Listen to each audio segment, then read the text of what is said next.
Good afternoon guys, welcome you all. Guys, बहुत सारी news है, ये ब्रेकिंग न्यूज़ है, शायद मैं उसके बारे में बताऊँगा तो आपका सोचने का नज़रिया नेचुरल गैस की प्राइस में, इंट्राडे में, शॉर्ट टर्म में, पोजिशनल ट्रेड में बहुत कुछ चेंज हो जाएगा।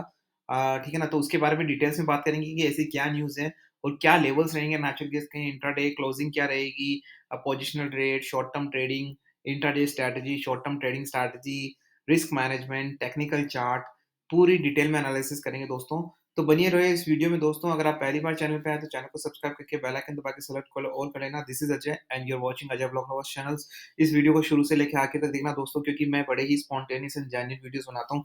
मुझे भी नहीं पता रहता कि मैं कहाँ लेवल दूंगा, कहाँ आपको नॉलेज देने वाला हूँ, क्योंकि मैं फ्लो में चलता हूँ, राइट। सो अगर आपको पूरा इस वीडियो का आनंद लेना है, पूरा नॉलेज लेना है, गन्ने की तरह चूसना है, तो प्लीज इस वीडियो को शुरू से लेकर आखिर तक देखिए। तो चलिए दोस्तों, बात कर लेते हैं कि वो न्यूज़ ऐसी कौन-सी है। तो दोस्तों देखो, आपने रशियन कैप वाली जो न्यूज़ है, मुझे लगता है कई बार आपने सुनी होगी, राइट? ठीक है ना? तो आज उसके बारे में फिर से एक आर्टिकल आया जिसके बारे में मैं बताना चाहता हूँ यहाँ आपको।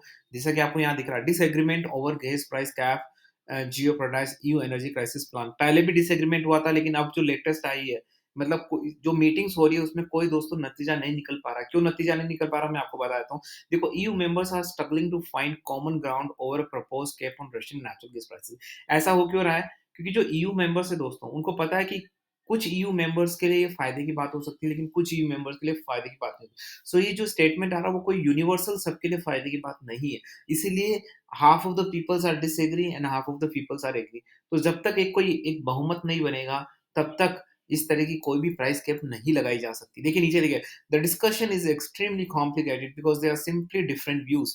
We want to work hard in the remaining days to reach an agreement, says this EU member का जो मिनिस्टर है, right? The European Union Energies Crisis Response Plan is being challenged by the bloc members. Different opinion whether price cap should be implemented or not. While EU official try to put a behave send and positive signals to the public only to share members. Once you add these two, तो देखिए काफ़ी सारे हैं, वो मैं detail में बताऊँगा आपको। देखो, क्योंकि मैंने पहले भी बोला ना, जैसे नाटो कंट्रीज़ है, उसमें भी कुछ कंट्रीज़ ऐसी होती है, जैसे टर्की हो गया, जो हमेशा अमेरिका के अगेंस्ट जाता है, तो काफ़ी चीज़ें जो काफ़ी ईयू के मेंबर्स ऐसे होते हैं ना, जो अनसैटिस्फाइड होते हैं। लेकिन यहाँ पे 50%, मोर देन 50% है, ठीक है ना? तो ये एक मुझे लग रहा है कि बहुत ही यहाँ पे अगर आप एक प्रेडिक्शन करें कि ये कैप नहीं लगने वाला, तो शायद मुझे लगता है कि ये सही होगा।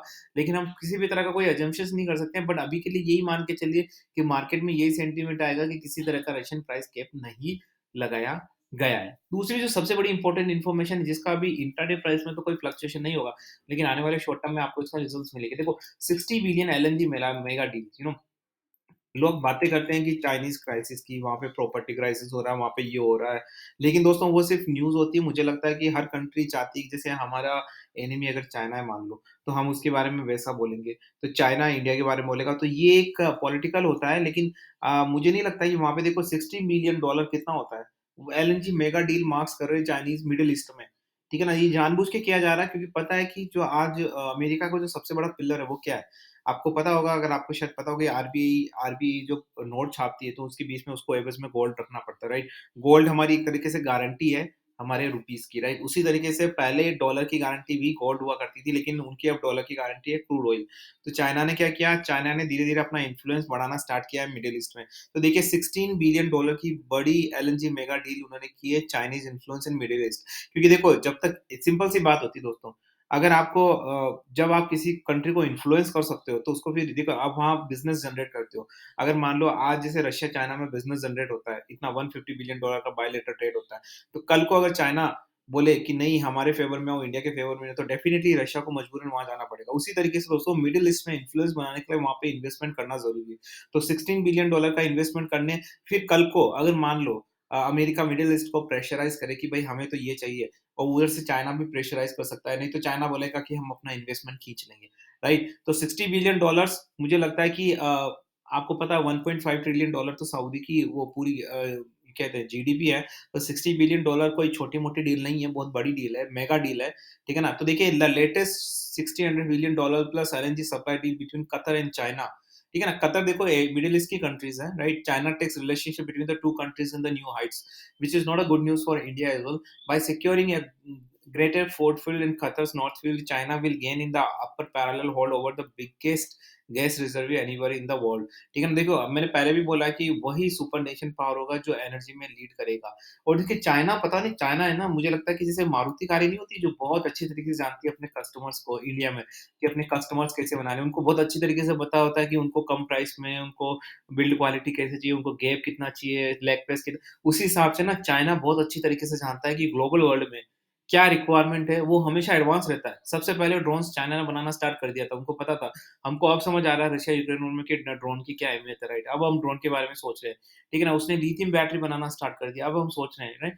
तो वो हमेशा आगे रहता है, उसको पहले ही पता चल गया। देखो, मेरी बात शायद उन्होंने सुन ली, ठीक है ना? कि जो एनर्जी में लीड करेगा वही आगे एक सुपर नेशन पावर होगा। तो सब लोग भाग रहे हैं, चाइना भी भाग रहा है, शायद चाइना सबसे आगे ही रहेगा, ठीक है ना? तो इसका देखो क्या होगा इसका? इसके मायने ये होगा कि पॉलिटिकल जो कंडीशंस है उनमें अनसर्टेनिटी रहेगी।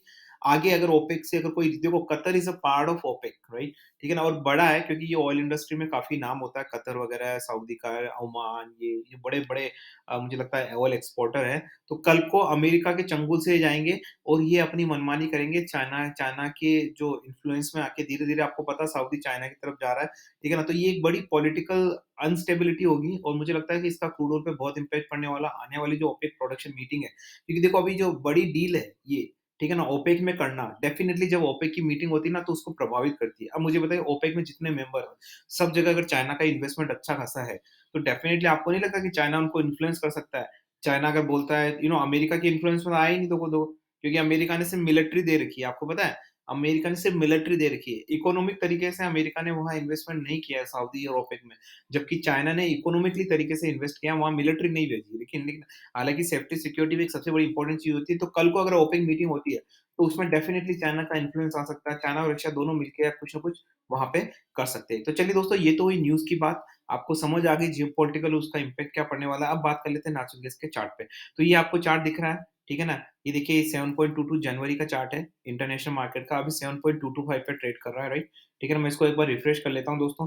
तो दोस्तों ये बड़ी इंपॉर्टेंट चीज़ होने वाली है। अब यहाँ पे हमको है ना, सबसे पहले पहले मैं चार्ट का एनालिसिस करूँगा, फिर आपको चार्ट का एनालिसिस के बाद आपको रिस्क मैनेजमेंट दूँगा, वो बहुत ज़रूरी है दोस्तों। अगर सिर्फ चार्ट का एनालिसिस देके आपने स्किप कर लिया और रिस्क मैनेजमेंट नहीं पढ़ा, तो फिर मुझे लगता है कि हो सकता है खतरा हो सकता है, तो मैं इसके पहले डिस्क्लेमर देता हूँ, this channel is only for educational purpose. यहाँ पे किसी भी तरह की बाय सेल की रिकमेंडेशन नहीं दी जाती है। अगर किसी तरीके से अगर आपको ट्रेड करना है तो आपको सर्टिफाइड फाइनेंशियल एडवाइस से रिसर्च उससे रिसर्च करवानी पड़ेगी, या खुद अपनी रिसर्च करिए और तभी ट्रेड करिए, क्योंकि आपके प्रॉफिट लॉस के लिए बिल्कुल भी ज़िम्मेदार, I am not certified SEBI, I am not certified any kind of financial adviser. तो देखिए अभी ये ट्रेड कर रहा है 7.227 पे, राइट? और आज इसने ये जो दिया है इसी रेंज में ये रहा है, 7.108 से 7.3 तो किस लेवल पे, अगर आप मुझसे पूछे तो चार्ट के बेसिस पे देखिए, फर्स्ट ऑफ ऑल जो कंडीशंस अभी नेचुरल गैस की आई है दोस्तों, मैंने आपको हर वीडियो में बोला, ज्योग्राफिकल चेंजेस हो रहे हैं बहुत सारे, राइट? और जो कंट्रीज जिनका नेचुरल गैस में कोई इंटरेस्ट नहीं था, वो भी इंटरेस्ट लेने लगी, राइट? तो इसका मतलब ये नहीं कि डिमांड बढ़ने लगी, इसका उल्टा मतलब डिमांड घटने लगी है। क्योंकि देखो, जब दुनिया में सारे देश नेचुरल गैस के बारे में प्रोड्यूस करने के लिए, मतलब हाँ, अफ्रीका जैसी कंट्रीज ना जाने कौन-कौन है, तो फिर मतलब ज़्यादा डिमांड रहती नहीं है, क्योंकि पहले डिमांड इसलिए थी कि कुछ ही एक कंट्रीज़ थी जो नेचुरल गैस और ये सप्लाई किया करती थी। अब बहुत सारी कंट्रीज़ आ गई, राइट?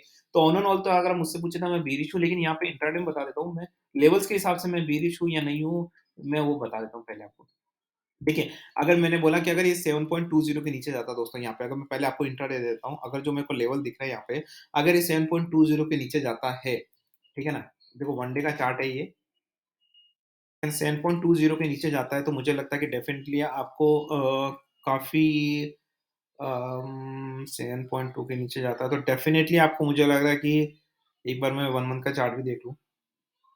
येस, मुझे लग रहा है कि 7.22 के नीचे 7.20 के नीचे जाता है तो आपको 7.12 के लेवल्स ईज़िली आते हुए अचीव दिख सकते हैं इन एनजी, राइट? लेकिन अगर यहाँ से ये वापस से अगर 7.31 को क्रॉस करता है, तो मुझे लगता है कि आपको है ना वापस से 7.38 के लेवल के आस-पास दिख सकते हैं, right? In a short perspective मुझे लगता है कि देखो, एक जो सेफ स्ट्रैटेजी होती है, अब मैं बता देता हूँ यहाँ पे ट्रेडिंग स्ट्रैटेजी। पहले मैं इंटरनेशनल मार्केट में चल लेता हूँ। तो नीचे के लेवल बता दिए मैंने, ऊपर के लेवल बता दिए, ठीक है ना? अब यहाँ पे शॉर्ट टर्म में मैं बेयरिश हूँ, ये भी बता चुका हूँ मैं आपको। तो जितना ऊपर जाए, इसका मतलब ये नहीं कि हर किसी लेवल पे हमको वो करना है, ठीक है ना? थोड़ा सोच समझ के। अब मैं बात कर लेता हूँ हमारे इंडियन मार्केट में, फिर मैं आपको स्ट्रैटेजीज़ बताऊँगा कि स्ट्रैटेजीज़ कैसे लें। देखो 580 पे अभी ये ट्रेड नहीं, 580 पे नहीं है, जनवरी का खोल दिया मैंने। Let me open to the December series. Okay, December series.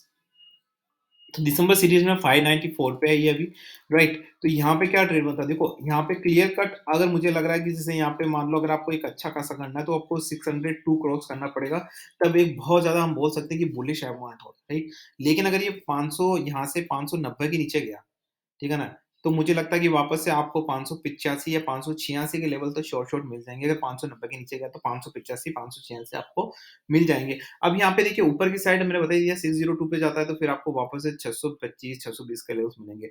Short term perspective में मैं बेयरिश हूँ। अब देखिए यहाँ पे स्ट्रैटेजी क्या है? अब यहाँ पे हम क्या सोचते हैं? अब अगर इसकी आप फेयर वैल्यूएशन निकालें, देखो नॉलेज बहुत ज़्यादा ज़रूरी है। कोई भी मैं स्ट्रैटेजी बताऊँगा ना उसके लिए ये प्री रिक्विजिट है कि आपको नॉलेज होना चाहिए।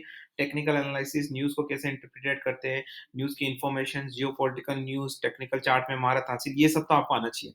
उसके बाद हमको स्ट्रैटेजी अपनाती है। देखो स्ट्रैटेजी क्या होती है? क्योंकि आपको पता है कितना ही आप महारतें हासिल कर लो लेकिन फिर भी लोग खा जाते हैं लॉस क्योंकि उनके पास स्ट्रैटेजी नहीं होती है। तो यहाँ पे हम स्ट्रैटेजी कौन-सी अपनाने वाले हैं? देखिए बात सुनिए मेरी आप। अगर आपने या सबसे पहले वैल्यूएशन कैलकुलेट करें आप, जो 591 की जो वैल्यूएशन है, क्या it's really justify the market valuation about the natural gas अभी नेचुरल गैस तो इसमें लोग क्या करने लगते हैं? उसकी इन्वेंटरी चेक करने लग जाते हैं। No, that is not the right way, right? देखो यहाँ राइट वे क्या है? अगर आप पहले चार्ट पूरा करिए तो आपको वैल्यूएशन पता चल जाएगी। अगर according to me if you gonna ask to me मुझे लगता है ये जो वैल्यूएशन है ना, ये हायर वैल्यूएशन है। This is the higher valuation, right? अब हायर वैल्यूएशन जब होती है तो उसपे सबसे सेफ बेट क्या होती है आप मुझे बताइए? डेफिनिटली शॉर्टिंग होती है। हालाँकि हो सकता है हायर वैल्यूएशन और हाई चली जाए। राइट? लेकिन वो एकदम सेफ ज़ोन होगा क्योंकि आपको पता है हायर वैल्यूएशन जितनी ज़्यादा जाएगी वहाँ पे उतनी ज़्यादा अनस्टेबिलिटी हो जाएगी। अगर मान लो ये कल को 620-25 पे जाता है, तो और ज़्यादा अनस्टेबल हो जाएगा वापस क्योंकि वो वहाँ ज़्यादा दिन तक टिक नहीं पाएगा क्योंकि वैल्यूएशन बहुत ज़्यादा है, राइट? तो इसी हिसाब से तो अगर यहाँ पे अगर हम किसी भी तरीके से डाउनवर्ड लेवल्स निकालें, तो मुझे लगता है वो शॉर्ट टर्म के लिए बड़े सेफ रहेंगे। फर्स्ट चीज़, राइट? तो शॉर्ट टर्म में आप सेफ हो गए। अब इंट्राडे की बात करते हैं, तो इंट्राडे में देखिए इंट्राडे में यहाँ पे जो लेवल्स बता रहे हैं अगर हमको नीचे के ट्रेंड मिलते हैं तो आप कर लीजिए। लेकिन अगर नीचे का ट्रेंड अगर आपको मिलते हैं, आपने किया और रिवर्स हो जाता है कुछ, तो भी आप सेफ हैं शॉर्ट टर्म में, राइट? शॉर्ट टर्म में सेफ है। अब आप बोलेंगे कि सर मेरे तो शॉर्ट टर्म में तो मैं सेफ हो गया, लेकिन मैं तो चाहता हूँ daily basis.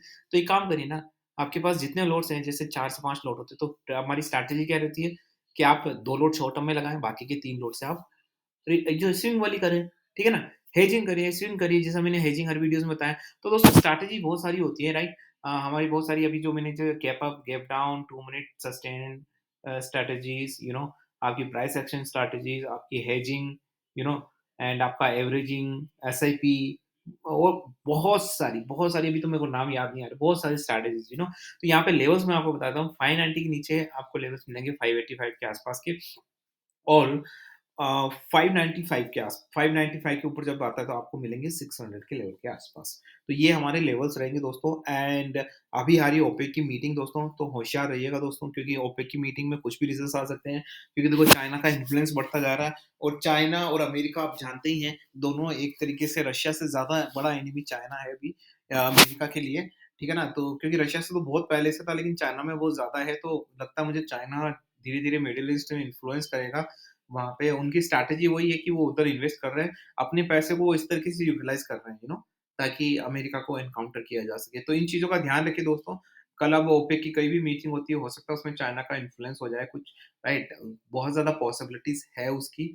So will see, will wait and watch, ठीक है ना? तब तक के लिए दोस्तों सतर्क रहिए, सावधान रहिए, जेन्युइन ट्रेड करिए, ईमानदारी से ट्रेड करिए और दोस्तों जाते-जाते न्यूज़ फैलाता हूँ दोस्तों, we all are working for a government, right? हम हमारी गवर्नमेंट हमारे लिए काम करती है। So we have to respect the SEBI rules and guideline और मुझे लगता है कि उन लोगों को है ना आप कोई भी इस तरह की कोई न्यूज़ आती है, जो आपको लगती है बड़ी मैनिपुलेटिव होती है या कुछ ऐसी होती है, तो प्लीज़ ऐसी न्यूज़ ना फैलाएँ, ठीक है ना?